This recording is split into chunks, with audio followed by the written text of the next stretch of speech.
Imagine பண்ணுங்க. கொஞ்சம் வருஷம் முன்னாடி யாராவது உங்ககிட்ட வந்து பிரேசில் நேஷனல் டீம் இந்தியாவுக்கு வந்து மேட்ச் ஆடும். இந்தியன் ஆர்ஜின் பிளேயர்ஸ் எம்எல்எஸ்ல ரெகுலராக ஆடுறாங்க. இந்தியன் யங்ஸ்டர்ஸ் ஃபாரின் கிளப்ஸில் சைன் பண்ணுறாங்க. வேர்ல்டு ஃபுட்பால் லெஜண்ட்ஸ் இந்தியன் மார்க்கெட்டை சீரியஸாக பார்க்குறாங்கன்னு சொன்னால் நம்ம நம்பியிருப்போமா? ப்ராபப்ளி இல்லை. ஆனால் 2026 இந்த எல்லா நியூஸும் ஒரே வாரத்தில் நடந்திருக்கு. இந்த நியூஸ் எல்லாம் செப்பரேட் ஹெட்லைன்ஸ் மாதிரி தெரியலாம், ஆனால் கொஞ்சம் கனெக்ட் பண்ணி பார்த்தா ஒரே ஒரு ஸ்டோரி தான் தெரியுது.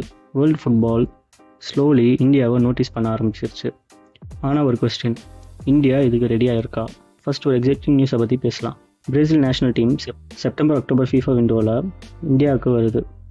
இந்தியாவுக்கு வந்து இன்டர்நேஷ்னல் ஃப்ரெண்ட்லி மேட்ச் ஒன்று ஆட போகிறாங்க. இது ஒரு அட்வான்ஸ் ஸ்டேஜ் டிஸ்கஷனில் போயிட்டுருக்கு. அஃபிஷியல் அனௌன்ஸ்மெண்ட் இன்னும் வரல, அண்ட் நெகோசியேஷன் ஃபைனல் ஸ்டேஜில் இருக்குது. ஆக்சுவலி பங்களாதேஷ், சிங்கப்பூர், கட்டார் இந்த கண்ட்ரிஸும் டாக்ஸில் போயிட்டுருக்கு. ஆனால் பிரேசில் ஃபுட்பால் ஃபெடரேஷன் இந்தியாவை சூஸ் பண்ணியிருக்கு. கொஸ்டின், ஏன் இந்தியாவை சூஸ் பண்ணிடுச்சு? அதுக்கு ரீசன் ரொம்ப interesting. Recent FIFA world cup டைமில் இந்தியாவிலேருந்து பிரேசில் கிடைச்ச சப்போர்ட் ரொம்ப அதிகமாக இருந்துச்சு. சோஷியல் மீடியாவில் வைரலான வீடியோஸ், பிரேசில் ஜெர்சி போட்டு செலிப்ரேட் பண்ண ஃபேன்ஸ், ஸ்டேடியம் அட்மாஸ்பியர், இதெல்லாம் பிரேசில் ஃபுட்பால் ஃபெடரேஷனோட அட்டென்ஷனை கிராப் பண்ணியிருக்கு. ஆக்சுவலி இது நமக்கு புதுசு இல்லை. இந்தியாவில் எஸ்பெஷலி கேரளா, வெஸ்ட் பெங்கால், கோவா, நார்த் ஈஸ்ட் இங்கே எல்லாமே பிரேசிலுக்கு ஃபேன் பேஸ் ரொம்ப அதிகம். வேர்ல்டு ஃபுட்பாலுக்கு தெரியும், வேர்ல்டு கப் சீசன் வந்தால் நம்ம ஊரில் பிரேசில் ஃப்ளாக்ஸ் தான் அதிகமாக இருக்கும்னு. மோஸ்ட் ஆஃப் த ஃபுட்பால் ஃபேமஸாக இருக்க சிட்டிஸில் மற்ற கண்ட்ரிஸ் ஃப்ளாக்ஸோட பிரேசில் ஃப்ளாக்ஸ் அதிகமாக இருக்கும்.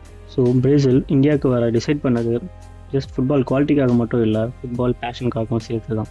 இது ஃபஸ்ட் டைம் இல்லை. 2011 அர்ஜென்டினா நேஷனல் டீம் கொல்கட்டாவுக்கு வந்துச்சு. வெனிசுலா அகைன்ஸ்ட் ஃப்ரெண்ட்லி மேட்ச் ஆடிச்சு. அப்போ லியோனல் மெஸ்ஸி இந்தியாவில் லைவாக ஆடினாங்க. ஃபுட்பால் ஃபேன்ஸுக்கு மறக்க முடியாத மூமெண்ட் அது ஒன்று. ஆல்மோஸ்ட் 50 இயர்ஸ்க்கு அப்புறம் பிரேசில் நேஷனல் டீம் அதே கொல்கட்டாவுக்கு வர சான்சஸ் நிறையா இருக்குது. இமேஜின் பண்ணுங்கள், வினிஷியஸ் ஜூனியர், ரஃபீனா, ஆலிசன் இவங்க மாதிரி பிளேயர்ஸ் இந்தியன் சாயிலில் லைவாக விளையாடுவாங்க. எவ்வளோ பெரிய மூமெண்ட்.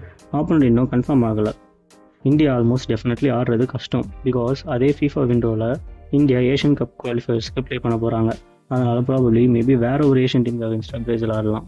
ஆனால் எனக்கு பர்சனலி இந்த ஸ்டோரியில் மேட்சை விட முக்கியமான விஷயம் வேறு. பிரேசில் இந்தியாவுக்கு வர போகிறாங்கன்னா அது ஒரு எக்ஸிபிஷன் மேட்ச் மட்டும் இல்லை, அது வேர்ல்டு ஃபுட்பாலுக்கு இந்தியன் மார்க்கெட் இம்பார்ட்டன்ட்னு ஒரு சிக்னல். ஆனால் கொஸ்டின் என்னென்னா, மார்க்கெட் இருக்குது, ஃபேன்ஸ் இருக்காங்க, பேஷன் இருக்குது, ஆனால் கிரவுண்டில் இந்தியன் ஃபுட்பால் அதே ஸ்பீடில் க்ரோ ஆகுதா? அதை புரிஞ்சுக்கணுன்னா நம்ம இந்தியன் ஃபுட்பாலோட ஓல்டஸ்ட் டோர்னமெண்ட்டுக்கு போகணும், துரந்த் கப். ஏன்னா இந்தியன் ஃபுட்பாலோட ஃபியூச்சர் இன்டர்நேஷ்னல் ஃப்ரெண்ட்லிஸ் இல்லை, இந்த மாதிரி டோர்னமெண்ட்ஸில் இருந்து தான் உருவாகுது. பிரேசில் இந்தியாவுக்கு வருது செம்ம எக்ஸைட்டிங் நியூஸ் தான். ஒரு இன்டர்நேஷ்னல் ஃப்ரெண்ட்லி மேட்ச் ஜஸ்ட் 90 மினிட்ஸ்க்கு என்டர்டைன்மெண்ட் கிடைக்கும், அதுக்கப்புறம் அது முடிஞ்சிடும். ஆனால் இந்தியன் ஃபுட்பாலோட ஃபியூச்சர் ஒரே ஒரு ஃப்ரெண்ட்லியில் க்ரியேட் ஆகாது. அது க்ரியேட் ஆகுறது துரந்த் கப்ஸ் மாதிரி டோர்னமெண்ட்டில் தான். 2026 துரந்த் கப் அஃபிஷியலாக ஸ்டார்ட் ஆகிடுச்சு. அதுவும் ஓப்பனிங் மேட்சே இந்தியன் ஃபுட்பாலில் one of the biggest rivalries, மோகன் பகான் vs ஈஸ்ட் பெங்கால், அதாவது கொல்கட்டா டர்பி. ஆக்சுவலி நிறைய பேருக்கு ISL தான் பிக்கஸ்ட் டோர்னமெண்ட்னு தெரியும். ஆனால் ஹிஸ்ட்ரி பார்த்தா துரந்த் கப் அதை விட பெரிய லெகசி வச்சுருக்கு. இமேஜின் பண்ணுங்கள், இந்த டோர்னமெண்ட் 1888 ஸ்டார்ட் ஆச்சு, விச் மீன்ஸ் 130 வருஷத்துக்கு முன்னாடி. ஏஷியாவில் ஓல்டஸ்ட் ஃபுட்பால் டோர்னமெண்ட்டில் இதுவும் ஒன்று. ஆக்சுவலி உலகத்திலேயே ஓல்டஸ்ட் ஃபுட்பால் காம்படிஷன்லையும் இது ஒன்று இருக்குது. ISL வந்து கொஞ்சம் வருஷம் தான் ஆச்சு, ஆனால் துரந்த் கப் ஜென்ரேஷனாக இந்தியன் ஃபுட்பாலோட ஹிஸ்ட்ரியை பார்த்துட்டு இருக்கு. நிறைய லெஜண்ட்ஸ் வந்திருக்காங்க, ரிட்டையர் ஆகிருக்காங்க. இந்தியன் ஃபுட்பால் மாறி இருக்கு, ஆனால் துரந்த் கப் இன்னும் நிற்குது. அதனால தான் இந்த டோர்னமெண்ட்டில் இன்னும் ஒரு ஸ்பெஷல் ரெஸ்பெக்ட் இருக்குது. அதுவும் ஓப்பனிங் மேட்சே கொல்கட்டா டர்பினா அது வேறு லெவல். ஃபுட்பால் பார்க்குறவங்களுக்கு மோகன் பகான் ஈஸ்ட் பெங்கால் ரைவரி பற்றி கண்டிப்பாக தெரிஞ்சிருக்கும். இந்த ரைவரி 100 வருஷத்துக்கும் மேலே போயிட்டுருக்கு. கொல்கட்டாவில் இந்த மேட்ச்னால் ஃபெஸ்டிவல் மாதிரி நடக்கும். ஒரே சிட்டி, 2 எமோஷன், 2 ஃபேன் பேஸ். யார் ஜெயிக்கிறாங்கன்றதை விட யார் டாமினன்ஸ் எஸ்டாப்ளிஷ் பண்ணுறாங்கன்றதா முக்கியம். அதனால் ஃப்ரெண்ட்லி மேட்சாக இருந்தாலும் கப் மேட்சாக இருந்தாலும் கொல்கட்டா டர்பி எப்போயுமே ஹை இன்டென்சிட்டியாக இருக்கும். இன்னொரு இன்ட்ரெஸ்டிங் விஷயம், இந்த சீசன் ஃபாரின் பிளேயர்ஸ் எல்லாம் இன்னும் ஜாயினே பண்ணல. நார்மலி ISL சீசனில் நம்ம பெஞ்சில் பார்க்குற யங் இந்தியன் பிளேயர்ஸ் இங்கே ஸ்டார்டிங் 11 ஆட சான்ஸ் கிடைக்கும். ஆனஸ்ட்லி இதுதான் துரந்த் கப்போட பிக்கஸ்ட் அட்வான்டேஜ். இமேஜின் பண்ணுங்கள், 20 வயசு பிளேயர் அகாடமிலேருந்து வந்திருப்பாங்க. கோச் அவங்கள நம்மளாம வேண்டாம்னு யோசிப்பாங்க. அப்போ துரந்த் கப் அவங்களுக்கு ஒரு ஆடிஷன் மாதிரி.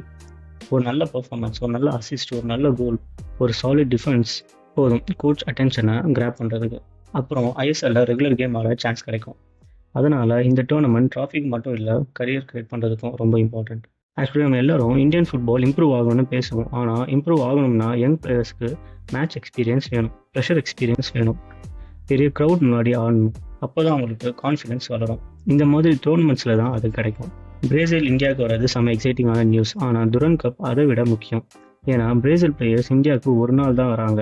ஆனால் இந்த துரன் கப்பில் ஆடுற இந்தியன் யங்ஸ்டர்ஸ் தான் நாளைக்கு இந்தியன் ஜெர்சி போட்டு இந்தியாவுக்காக ஒரு இன்டர்நேஷ்னல் கேம் போய் ஆடுவாங்க. ரீசெண்ட் டைம்ஸில் இந்தியாவில் இருக்க டேலண்ட்ஸ் ஃபாரின் லீக்ஸ்க்கு போயிட்டு டாப் லெவல் ஃபுட்பால் ஆடுற அளவுக்கு வளர்ந்துருக்கு. ஆக்சுவலி ரீசெண்ட் வீக்ஸில் இதுக்கும் ஆன்சர் கொடுக்குற மாதிரி 2 செம்ம இன்ட்ரெஸ்டிங் ஸ்டோரிஸ் வந்திருக்கு. அதை இப்போ பார்க்கலாம்.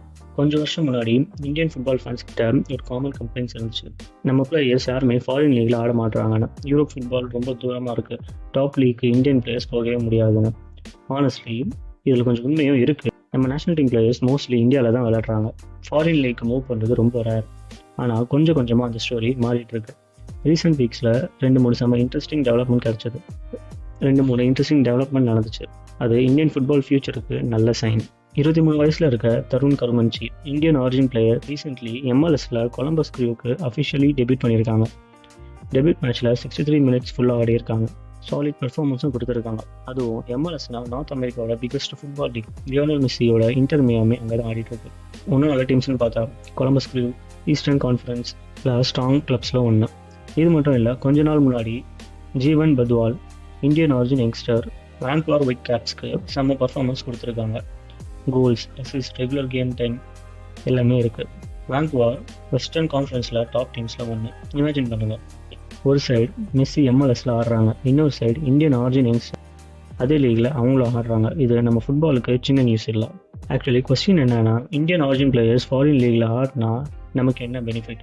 சிம்பிள் ஃபுட்பால் இம்ப்ரூவ் ஆகுது, மேட்ச் எக்ஸ்பீரியன்ஸ் கிடைக்குது. ஃபாரின் லீகில் ட்ரைனிங் இன்டென்சிட்டி டிஃப்ரெண்ட்டாக இருக்கும், ஃபிட்னஸ் ஸ்டாண்டர்ட் டிஃப்ரெண்ட்டாக இருக்கும், ஸ்போர்ட்ஸ் சயின்ஸ் டிஃப்ரெண்ட்டாக இருக்கும், ரெக்கவரி மெத்தட் கிடைக்கும், கேம் ஸ்பீட் அதிகமாக இருக்கும், ப்ரெஷர் அதிகமாக இருக்கும். இந்த என்விரான்மெண்ட்டில் டெய்லி ட்ரெயின் பண்ணால் ஆட்டோமேட்டிக்லி பிளேயர்ஸோட லெவல் இம்ப்ரூவ் ஆகும். அதனால தான் ஜப்பான், சவுத் கொரியா, ஆஸ்திரேலியா இந்த கண்ட்ரிஸ் பிளேயர்ஸ் எல்லாரும் யூரோப்க்கு அனுப்பிடுவாங்க. இந்த கண்ட்ரி பிளேயர்ஸில் யூரோப்க்கு அனுப்ப என்கரேஜ் பண்ணுவாங்க. ஏன்னா ஒரு பிளேயர் இம்ப்ரூவ் ஆனால் எவென்ச்சுவலி அந்த நேஷனல் டீமும் இம்ப்ரூவ் ஆகும். இன்னொரு இன்ட்ரெஸ்டிங் நியூஸ் இருக்குது. 21 வயசு Indian defender Ayaan Yusuf UAE கிளப்பான கல்ஃப் யுனைடெட் எஃப்சிக்கு அஃபிஷியலாக சைன் பண்ணியிருக்காங்க. இது ரொம்ப எக்ஸைட்டிங் விஷயம் என்னென்னா, அவர் ஒர்க் பண்ண போகிற கோச் ஃபுட்பால் ஹிஸ்ட்ரியில் one of the greatest midfielder Andres Iniesta, World cup winner, champions league winner, Barcelona legend. Imagine பண்ணுங்கள், young Indian defender daily training பண்ணுவாங்க, அட்வைஸ் கிடைக்கும், டாக்டிக்கல் செஷன் கிடைக்கும். இது எல்லாம் one of the world best football பிளேயர்கிட்ட இருந்தது. இவ்வளோ கிடைக்கிறனால மேபி இது அவங்க கரியரையே கம்ப்ளீட்டாக மாற்றுற ஒரு எக்ஸ்பீரியன்ஸாக இருக்கலாம். ஆக்சுவலி இந்த 3 ஸ்டோரிஸில் காமன் மெசேஜ் என்ன தெரியுமா? இந்தியன் ஃபுட்பால் டேலண்ட் வெளிநாடுக்கு போக ஆரம்பிச்சாச்சு. எம்எல்எஸ், யூஏஇ, ஃபாரின் அகாடமிஸ் கொஞ்சம் கொஞ்சமாக டோர்ஸ் ஓப்பன் ஆகுது. ஆனால் டோர் ஓப்பன் ஆகுறது மட்டும் போதாது, அதை யூஸ் பண்ணால் மட்டும் போதாது. இந்த பிளேயர்ஸ் ஃபாரின் லீக்கில் நல்ல எக்ஸ்பீரியன்ஸ் கெயின் பண்ணி ஒரு நாள் இந்தியன் ஜெர்சி போட்டு நேஷனல் டீமுக்கு கான்ட்ரிபியூட் பண்ணால் அதுதான் ரியல் சக்ஸஸ். ஆனால் ஃபுட்பாலில் நல்ல பிளேயர்ஸ் மட்டும் போதுமா? நல்ல கோச்சும் ஈக்குவலி இருக்கணும்ல. இன்ட்ரெஸ்டிங்லி அதுக்கும் இன்றைக்கி ஒரு பெரிய நியூஸ் வந்திருக்கு. இட்டாலி நேஷனல் டீம் அவங்களோட ஃபியூச்சரை ஒரு நல்ல லெஜெண்டரி மிட்ஃபீல்டர் கிட்ட கொடுத்துருக்கு, ஆண்ட்ரே பிர்லோ. அதை தான் இப்போ பார்க்க போகிறோம். ஃபுட்பால் பற்றி பேசும்போது நம்ம எல்லாரும் பிளேயர்ஸ் பற்றி தான் அதிகமாக பேசுவோம். Messi, Ronaldo, Mbappe, Vinicius junior. ஆனால் ஒரு டீம் சக்ஸஸ்க்கு பிளேயர்ஸ் மட்டும் போதுமா? ஆனஸ்ட்லி இல்லை. ஹிஸ்ட்ரி பார்த்தா கிரேட் டீம்ஸ் எல்லாத்துக்கும் பிஹைண்ட் த சீன்ஸ் ஒரு கிரேட் கோச் இருக்காங்க. Sir Alex Ferguson, Pep Guardiola, Carlo Ancelotti, Jose Mourinho. இவங்க கிரியேட் பண்ணது பிளேயர்ஸ் மட்டும் இல்லை, வின்னிங் கல்ச்சர். அதனால தான் இன்றைக்கி இட்டாலி ஃபுட்பால் ஃபெடரேஷன் ரொம்ப முக்கியமான டிசிஷன் ஒன்று எடுத்திருக்கு. அஃபிஷியலாக லெஜெண்டரி மிட்ஃபீல்டர் பிர்லோவை இட்டாலி மென்ஸ் நேஷனல் டீமோட புது ஹெட் கோச்சாக அப்பாயிண்ட் பண்ணியிருக்காங்க. ஆக்சுவலி இந்த ஜாப்க்கு நிறைய பேரோட பேர் வந்துச்சு. பெப் கார்டியோ பற்றி ரூமர்ஸ் கிளம்பிச்சு, கார்லோ ஆன்செலோட்டி பற்றி டிஸ்கஷன் நடந்துச்சு. ஆனால் ஃபைனலாக இட்டாலி சூஸ் பண்ணது ஆண்ட்ரே பிர்லோவை. பிர்லோ பற்றி சொல்ல தேவையே இல்லை. World cup winner, champions league winner, football ஹிஸ்ட்ரியில் one of the greatest midfielder. ஆனால் கோச்சாக இப்போ தான் ஃபஸ்ட் டைம் அவரோட கரியரை ஸ்டார்ட் பண்ணுறான். கொஸ்டின், இட்டாலிக்கு ஏன் இவ்வளோ பெரிய லெஜண்ட் தேவை? ரீசன் கொஞ்சம் shocking. 4 times world cup champion, last 2 FIFA world cup qualify கூட பண்ணலாம். இமேஜின் பண்ணுங்கள், வேர்ல்டு கப் ஹிஸ்ட்ரியில் one of the biggest nations கன்சிக்யூட்டிவாக வேர்ல்டு கப்பை மிஸ் பண்ணியிருக்காங்க. அது இட்டாலி ஃபுட்பாலுக்கு பெரிய ஷாக். அதனால தான் அவங்க இப்போ புதுசாக ஒரு ஐடியா எடுத்துருக்காங்க. பிர்லோ அதை கொண்டு வருவாங்களாம். அதுதான் எல்லாரும் பார்க்க போகிற பிக்கஸ்ட் கொஸ்டின். ஆக்சுவலி இந்த வீடியோ ஃபுல்லாக நம்ம பார்த்த எல்லா ஸ்டோரிஸும் ஒரே மெசேஜ் தான் சொல்லுது. பிரேசில் இந்தியாவுக்கு வர ஆசைப்படுது, துரன் கப் யங் பிளேயர்ஸ்க்கு சான்ஸ் கொடுக்குது, இந்தியன் ஆரிஜின் பிளேயர்ஸ் எம்எல்எஸில் ஆடுறாங்க, இந்தியன் யங்ஸ்டர்ஸ் ஃபாரின் கப்பை மூவ் பண்ணுறாங்க.